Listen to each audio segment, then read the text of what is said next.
Hivi, umewahi kujiuliza kama jina lako au hata tarehe yako ya kuzaliwa vinaweza kuwa na siri fulani kuhusu maisha yako? Naam, leo tunaingia hasa kwenye ulimwengu huo wa fumbo, tukichunguza kitabu cha The Secret Science of Numerology. Hebu tuone jinsi namba na herufi zinavyodaiwa kufichua ukweli uliofichika ndani yetu.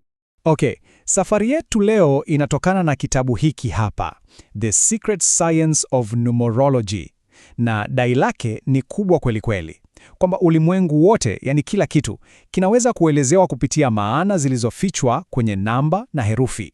Basi, hebu tusisite, tufungue kurasa zake. Tuone ni mawazo gani hasa yaliyomo ndani. Na safari yenyewe inaanza na swali ambalo naamini wengi wetu tumeshawahi kujiuliza. Hivi, kwa nini watu wanafikiri tofauti kiasi hiki? Unajua, mwandishi anatumia hili swali rahisi kabisa kama ndoano ya kutuingiza kwenye uchunguzi wake. Na jibu la mwandishi, Shelley Blackwell Lawrence, lenyewe linashangaza kidogo.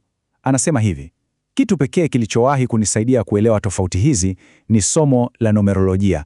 Yaani, anaiweka numerolojia kama ufunguo wa kutatua fumbo hili kubwa la tofauti za kibinadamu.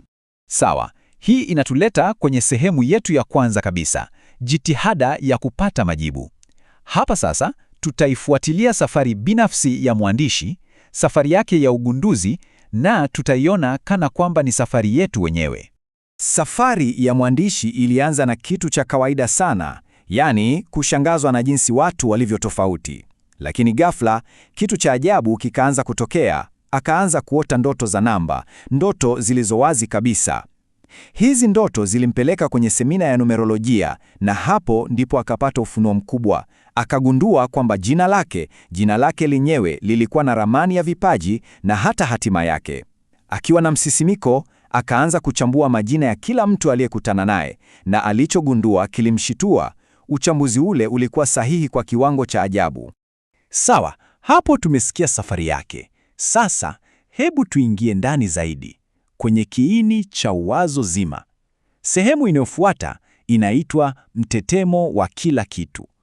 Hapa ndipo tunapokutana na kanuni kuu, inayosikika kama ya kisayansi, ambayo ndio msingi wa nadharia nzima ya kitabu. Kwa hiyo, wazo kuu ni hili hapa, mtetemo. Kitabu kinadai kwamba kila kitu, yani kila kitu, kuanzia wazo unalofikiria sasa hivi, neno unalosema, hadi namba, vyote ni uhalisia ulio hai, na kila kimoja kina kiwango chake maalum cha mtetemo kinachoweza kupimika. Hiyo ndio dhana ya msingi. Na hapa ndipo mambo yanapoanza kuwa ya ajabu zaidi. Kitabu kinadai kwamba sauti na mawazo vinaunda maumbo halisi yanayoonekana. Wazo ni kwamba ule ulimwengu usioonekana wa mawazo na sauti una athari ya moja kwa moja kwenye ulimwengu huu wa kimwili tunauona na kuugusa.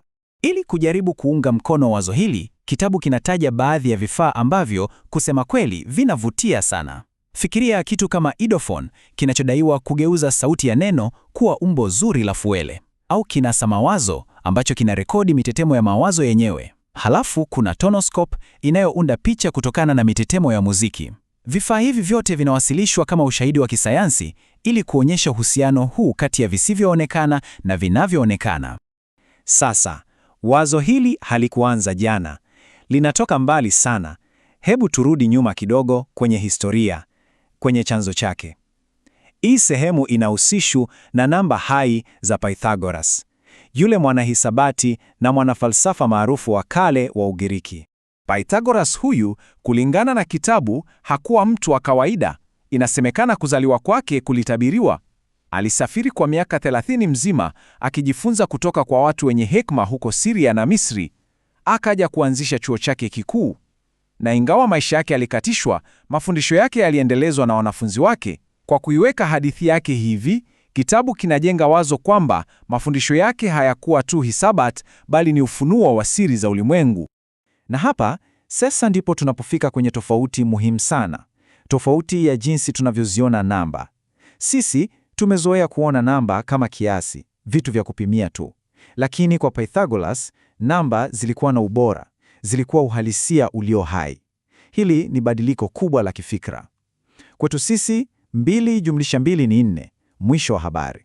Lakini kwake namba 2 ilikuwa na maana zaidi. Ilikuwa ni wili, usawa, chaguo. Kila namba ilikuwa na tabia yake. Sawa, kama namba zina maana, vipi kuhusu herufi? Hapa ndipo tunapofunua fumbo linalofuata. Sehemu hii ni alfabeti ya fumbo, ambapo tunaona uhusiano wa moja kwa moja kati ya herufi na namba. Kitabu kinatumia alfabeti ya Kiebrania kama mfano mkuu. Hapa kila herufi sio tu sauti, ni namba na pia ni alama yenye maana ya ndani kabisa. Kwa mfano, hebu tuichukue herufi ya kwanza, Aleph. Sio tu A, ni namba 1 na inaashiria kichwa cha ng'ombe, ishara ya nguvu za uumbaji na uzazi. Na sasa sikia kisa hiki kidogo, kinaelezea hili vizuri sana. Mwandishi anasema alikuwa anatafakari kwa miezi, hakuona uhusiano wowote kati ya kichwa cha ng'ombe na uzazi. Lakini siku moja akamwona mtu amevaa tishati yenye mchoro. Kwa mtazamo wa kwanza alidhani ni picha ya mji wa mimba, lakini alipotazama vizuri aligundua ulikuwa ni mchoro wa kichwa cha ng'ombe. Pembe zake zilifanana kabisa na mirija ya fallopian. Hiyo ilikuwa ni aha moment yake, ikimwonyesha jinsi siri hizi zinavyoweza kuwa zimefichwa mbele ya macho yetu. Okay, sasa tukiwa tumeona namba na herufi, hebu tuunganishe kila kitu. Tunafika kwenye nadharia kuu inayojaribu kueleza kila kitu.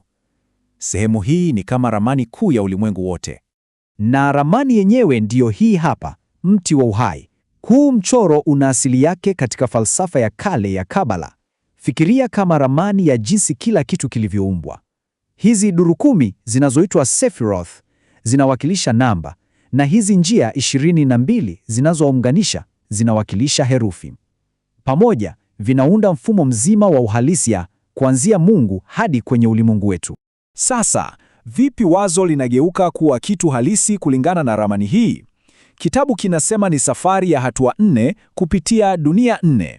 Inaanza kule juu kwenye ulimwengu wa roho, Aziluth, kama wazo safi la kiungu. Kisha linashuka kwenye akili, Bria, na kuwa mpango. Halafu linaingia kwenye ulimwengu wa nafsi, Yetzira, na kupata muundo wake wa mtetemo. Na mwishowe linatua hapa kwetu katika ulimwengu wa kimwili, Asia, na kuwa kitu halisi tunachoweza kugusa. Na baada ya safari hii yote kubwa ya ulimwengu mzima, tunarudi nyumbani kwenye kauli moja ya kale lakini yenye nguvu: jitambue. Nadharia hii yote kuu ya ulimwengu inarudishwa kwetu kwenye ngazi ya kibinafsi. Wazo ni kwamba kwa kuielewa hii ramani ya ulimwengu, tunaweza kuanza kujielewa sisi wenyewe vizuri zaidi. Kwa hiyo, mwisho wa yote, tunakuacha na swali hili moja la kutafakari. Ikiwa ni kweli kwamba jina lako lina kanuni iliyofichwa ndani yake, unadhani inasema nini kukuhusu? Ni wazo la kuvutia, sivyo? Linatuacha na hisia ya udadisi na maajabu kuhusu siri zinazoweza kuwa zimefichwa mbele ya macho yetu kila siku.